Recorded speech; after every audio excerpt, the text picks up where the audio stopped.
ಯಾರು ಸ್ವಲ್ಪ ಪ್ರಶ್ನೆ ಇಲ್ಲ. ಮತ್ತೆ ನಿಮ್ಗೆ ಸೌತದ ಗುರ್ತೈತಿ. ನಾನು ಹೇಳಿ ವಿಶ್ಲೇಷಣೆ ಮಾಡಿ ಹೇಳೋ ಅವಶ್ಯಕತೆ ಇಲ್ಲ. ಎಲ್ಲರೂ ಎಲ್ಲರ ಬಗ್ಗೆ ಹೇಳಿದ್ರು. ಇವ್ರ ಅಭ್ಯರ್ಥಿ ಆದ್ರೆ ಚಲೋ, ಇವ್ರ ಅಭ್ಯರ್ಥಿ ಆದ್ರೆ ಚಲೋ, ಉಪಮಾಮೂರು ಆದರೆ ಎಲ್ಲರೂ. ಆದರೆ ಎಲ್ಲರ ಅಭಿಪ್ರಾಯ ತಗೊಂಡು ಒಮ್ಮತದ ಅಭಿಪ್ರಾಯ ಆದಾಗ ಇದನ್ನು ಹೊರಗಿನ ಅವ್ರು ಹೇಳಕ್ಕೆ ಎಲ್ಲರಿಗೂ ಆಗ್ತದ ಹೇಳ್ಬೋದು. ಈಗ ನಾವು ಇವ್ರಿಗೆ ಕಾರ್ಪೊರೇಷನ್ ಟಿಕೆಟ್ ಕೊಡ್ರಿ 50 ಮಂದಿ ನಮಗೆ ನಿರ್ಣಯ ನಾವು ಕೋರ್ ಕಮಿಟಿ ಒಳಗೆ ನಿರ್ಣಯ ತೊಗೊಂಡು ಅದಕ್ಕೆ ಇವತ್ತು ಕೋರ್ ಕಮಿಟಿ BJP ಒಳಗೆ ಒಬ್ಬರದ ಎಲ್ಲ ಎಲ್ಲರೂ ಕೂಡ ನಿರ್ಣಯ ಅದಕ್ಕೆ ಇವತ್ತು ಕೋರ್ ಕಮಿಟಿ ವೀಕ್ಷಕರಾಗಿರ್ಬೋದು. ಅದಕ್ಕೊಂದು ಶಿಸ್ತಿನ ಪಕ್ಷ ಐತಿ. ಎಲ್ಲೇ ಕುಂತು ಯಾವುದೊಂದು ಅಟನ್ನೇ ಕುಂತು ನಿರ್ಣಯ ಹೇಳಿಕೆ ಎಲ್ಲರೂ ಕೋರ್ ಕಮಿಟಿ ಒಳಗೆ ಅರ್ಜಿಗಳು ತೊಗೊಂಡು ಅದನ್ನು ಪರಿಶೀಲನೆ ಮಾಡಿ. ಸರ್, ಈಗ 1 ವರ್ಷ ಕಂಪ್ಲೀಟ್ ಆಗಿತ್ತು. 1 ವರ್ಷನಾಗ ಯಾವುದು ನೋಟೇಬಲ್ ಅಚೀವ್ಮೆಂಟ್ ಯಾವುದು ಸಾಧನೆ ಕಾಣಲಿಲ್ಲ. ಈಗ ಸೆಕೆಂಡ್ ಟರ್ಮ್ ಇಯರ್ನಾಗ ಏನು ಮಾಡ್ತೀರಿ? 1 ವರ್ಷ ಒಳಗೆ ಯಾವುದು ನೋಟೇಬಲ್ ಹೇಳ್ತೀನಿ ನಿಮಗೆ. 1 ವರ್ಷ ಒಳಗೆ 9 ತಿಂಗಳು ಈ ಸರ್ಕಾರ ಬಂದ ನಂತರ 1 ಪೈಸಾ ಅನುದಾನ ಕೊಟ್ಟಿಲ್ಲ. ಮತ್ತು ಏನು ಮಾಡೋದು? ಈಗ ನೋಡ್ರಿ, ಪ್ರತಿ ಸಲ ಸರ್ಕಾರ ಬಂದ ನಂತರ 125 ಕೋಟಿ ರೂಪಾಯಿ ಬೆಳಗಾವಿ ನಗರ ಅಭಿವೃದ್ಧಿ ಕೊಟ್ಟಿದ್ದದ. ಯಡಿಯೂರಪ್ಪನವರು, ಜಗದೀಶ್ ಶೆಟ್ಟರು, ಸದಾನಂದ ಗೌಡರು, ಬೊಮ್ಮಾಯಿ ಸಾಹೇಬ್ ಎಲ್ಲರೂ 125 ಕೋಟಿ ರೂಪಾಯಿ ಪ್ರತಿ ಸಲ ಹೊಸ ಸರ್ಕಾರ ಬಂದ ಕೂಡ ಬಿಡ.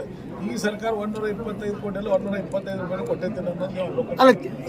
ಮಹಾನಗರ ಪಾಲಿಕೆ ಕೇಳಿದ್ರೆ ಅಮೌಂಟ್ ದುಡ್ಡು ಅನುದಾನ ಪ್ರತಿ ಸಾರಿ ಅನುದಾನ ಯಾಕೆ ಹೇಳ್ಬೇಕಂತ ಸ್ವಂತ ಬಲ ಈ ಸಲ ಕಲೆಕ್ಟ್ ನಡೀತೈತಿ. ಆ ಪ್ರಕಾರ ನೀವು ನೋಡಿರ್ಬೋದು ಮಹಾನಗರ ಪಾಲಿಕೆ ಒಳಗೆ ಹಿಂದಿನ 3-4 ನೀವು ಹಿಂದಿನ ನಮ್ಮ ಸರ್ಕಾರ ಇದ್ದಾಗಿಂದ ವಾಹನಗಳು ಎಷ್ಟು ತೊಗೊಂಡಿದ್ದೀವಿ, ನಮ್ಮ ಭಾಳ ಸುಧಾರಣೆ ಆಗಿರ್ತದೆ. ಆದರೆ ನೀವು ಆ ದೃಷ್ಟಿಕೋನ ಇಟ್ಕೊಂಡು ಸ್ವಲ್ಪ ನೋಡ್ರಿ ಅಂತಂದ್ರೆ ನಿಮ್ಗೆ ಕಂಡು. ಅಲ್ಲ, ಪಾಲಿಕೆಯಿಂದ ಅನುದಾನ ಕೇಳಿದ್ರ ಅಂತ ಹೇಳಿ 125 ಕೋಟಿ ರೂಪಾಯಿ ಪ್ರತಿ ಹೊಸ ಸರ್ಕಾರ ಬಂದಾಗ ಕೊಡ್ಬೇಕಾಗಿತ್ತು. ಅದನ್ನು ಕೊಡ್ಲಿ ಸಾಕು.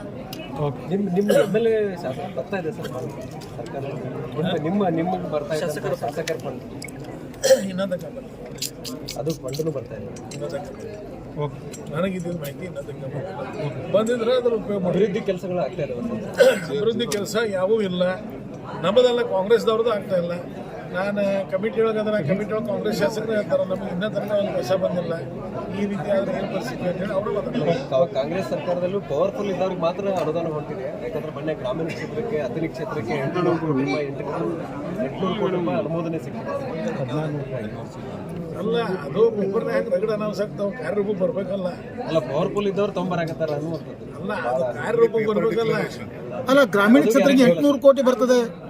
ಗ್ರಾಮೀಣ ಕ್ಷೇತ್ರಕ್ಕೆ 800 ಕೋಟಿ ಬರ್ತದೆ. ಬೆಳಗಾವಿ ಸಿಟಿಗೆ ಏನೂ ಬರಂಗಿಲ್ಲ ಅಂದ್ರೆ ಅಲ್ಲ, ಕಾರ್ಯರೂಪ ಬರಬೇಕಲ್ಲ. ಅಂದ್ರೆ ಅದು ಗ್ಯಾರಂಟಿ ಇದೆ. ಅದು ಬರೀ ಇದು ಬರೀ ಸ್ಟೇಟ್ಮೆಂಟ್ ಆಕ್ಚುಲಿ ಏನಂತ ಇವತ್ತಿನ ಚುನಾವಣೆ ನೀವೆಲ್ಲ ನೋಡಿರ್ಬೋದು. MES ಬೆಂಬಲಿತ ಅಭ್ಯರ್ಥಿಗಳೊಳಗೆ ಕಾಂಗ್ರೆಸ್ನವ್ರು ಮತ ಹಾಕಿದ್ದಾರೆ. ರಾಜಕೀಯ ನಿಮಗೆ ಗುರ್ತೈತಿ. Okay sir. ಬಜೆಟ್ ಬಗ್ಗೆ